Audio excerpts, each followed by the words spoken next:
उत्तर प्रदेश के सीतापुर जिले की गलियां, सकरी कच्ची सड़कें और गांव के बाहर फैली हरियाली अक्सर यहां के लोगों के जीवन की कहानी को अपने भीतर समेट के रखती है। यही सीतापुर के एक ऐसी दास्तान का गवाह बन जाती है जिसने न सिर्फ एक घर को तोड़ा बल्कि रिश्तों की सच्चाई और इंसानी कमजोरियों का भी खुलासा कर दिया। यह कहानी है आरती की, जिसकी शादी के बाद भी उसका अतीत उसकी ज़िंदगी से बाहर नहीं निकल सका। आरती सीतापुर के एक छोटे कस्बे की रहने वाली थी। पिता प्राइमरी स्कूल में अध्यापक थे और माँ गृहिणी थी। घर साधारण था लेकिन माहौल और अपनापन था। बचपन से ही आरती सुंदर और चंचल लड़की थी। पढ़ाई में भी वह तेज थी। माँ चाहती थी कि बेटी जल्दी जल्दी पढ़ाई पूरी करके और अच्छे से घर में शादी कर दूँ और अपने घर चली जाए। कस्बे के इंटर कॉलेज में पढ़ते पढ़ते ही आरती का जीवन एक मोड़ पर आ गया। वही उसे मिला एक निखिल, जो पास के गांव में रहने वाला था। निखिल पढ़ाई में औसत था लेकिन उसका आत्मविश्वास और बेबाक बोलने का तरीका आरती को आकर्षित करने लगा था। दोस्ती धीरे धीरे प्यार में बदल गई थी। दोनों अक्सर छत पर, खेतों के रास्ते में और बाजार की चुपचाप गलियों में अक्सर मिलते रहते थे। आरती ने कभी सोचा भी नहीं था कि यह मोहब्बत उसकी पूरी ज़िंदगी बदल देगी। समय बीतता गया। 12वीं के बाद निखिल शहर चला गया था नौकरी की तलाश में। वहीं आरती की पढ़ाई रुक गई और घर में उसकी शादी की बातें शुरू हो गई थी। पिता को एक अच्छा रिश्ता मिला, संजय का, जो सीतापुर के एक ही कस्बे का रहने वाला था। वह प्राइवेट नौकरी करता था, स्थिर आदमी था और सबसे बड़ी बात, परिवार अच्छा और इज्जतदार था। आरती ने चाहा कि वह अपने दिल की बात माँ को बताए, लेकिन साहस नहीं जुटा पाई थी। निखिल का फ़ोन आता तो वह रो पड़ती, लेकिन हालत के आगे वह बेबस थी। शादी का दिन आया। ढोल नगाड़े और बारातियों की भीड़ के बीच आरती संजय की दुल्हन बन गई थी। घर वालों ने सोचा कि बेटी की ज़िंदगी संवर जाएगी, लेकिन भीतर ही भीतर आरती का दिल अभी भी निखिल के लिए ही बंधा हुआ था और धड़क रहा था। संजय अच्छा इंसान था। शादी के बाद उसने आरती को बहुत प्यार और सम्मान दिया। ससुराल में भी आरती को कोई दिक्कत नहीं होती थी, लेकिन दिल की गहराई में छिपी यादें उसे चैन से जीने नहीं देती थी। संजय सुबह नौकरी पर चला जाता था और आरती दिन भर घर संभालती। शाम को संजय लौटता, लेकिन उसके पास बात करने का समय कम रहता था। आरती को लगता यह रिश्ता जिम्मेदारी है, लेकिन मोहब्बत कहीं खो गई है। एक दिन अचानक निखिल का मैसेज आता है, आरती तुम कैसी हो? क्या तुम्हें मेरी याद नहीं आती? क्या तुम भूल गई हो? आरती का दिल धड़क उठता है।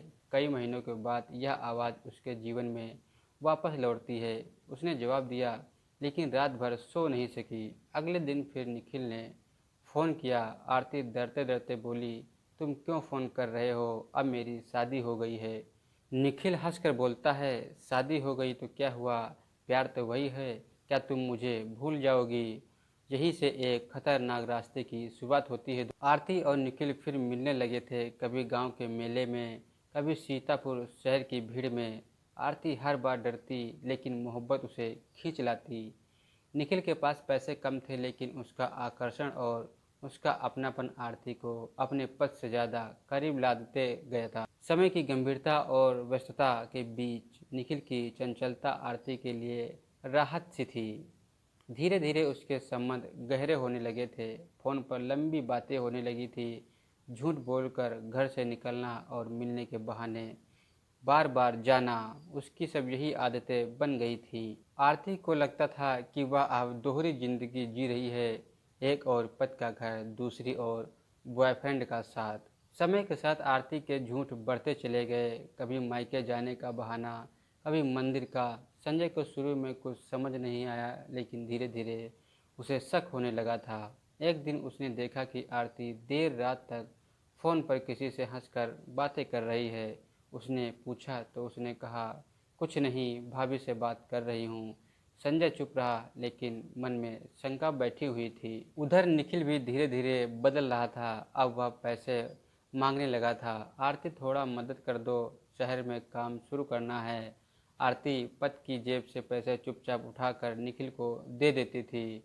इस तरह धोखे की परतें मोटी होती चली जा रही थी। एक दिन संजय ने तय किया कि वह सच्चाई को जानकर ही रहेगा। उसने आरती का पीछा किया तो आरती बोली कि वह मंदिर जा रही है, लेकिन वह सीतापुर बस अड्डे पर निखिल से मिलने गई हुई थी। संजय की आंखों के सामने उसकी दुनिया बिखर गई थी।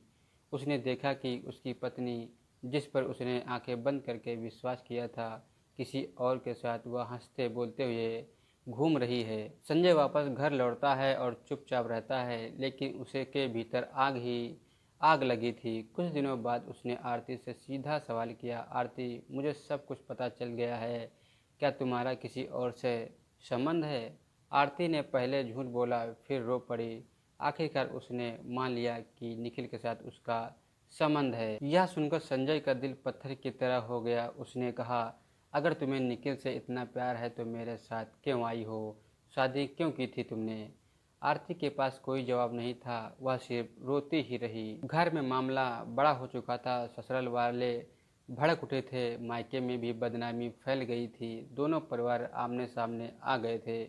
निखिल, जिसने आरती को सपनों में डुबो रखा था, अब पीछे हटने लगा था। उसने साफ कहा, देखो आरती, मैं तुम्हें शादी करके घर नहीं बचा सकता, तुम्हें खुद तय करना होगा। आरती टूट गई थी। जिसे वो प्यार से चाहती थी, अपना मानती थी, और वह खुद ऐसा उसको जवाब दे रहा था। उसका दिल पूरी तरह से टूट चुका था और वह उसकी इज्जत दांव पर भी लगी थी। और वह किसके साथ जाती, वह यही सब सोचकर बैठी हुई थी। आखिरकार संजय ने आरती को तलाक देने का फैसला किया। उसने कहा, मैं तुम्हारे साथ ज़बरदस्ती ज़िंदगी नहीं गुजार सकता।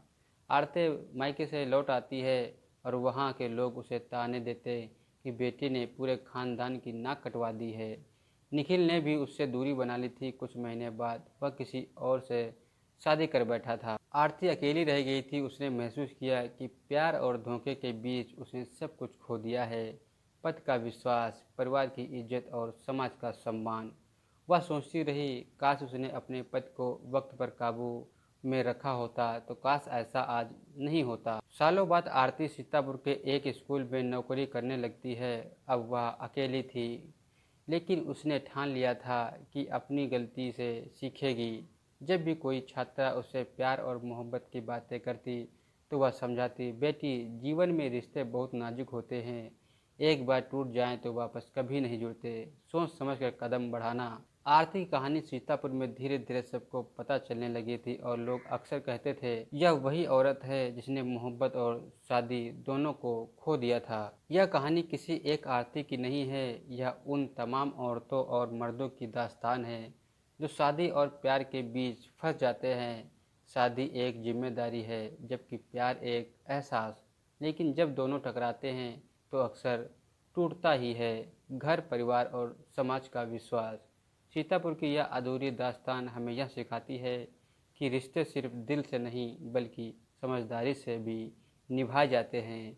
दोस्तों, यह कहानी आपको कैसी लगी कमेंट में ज़रूर बताना। दोस्तों, मिलते हैं आपको किसी दूसरी नई कहानी के साथ। तब तक के लिए धन्यवाद।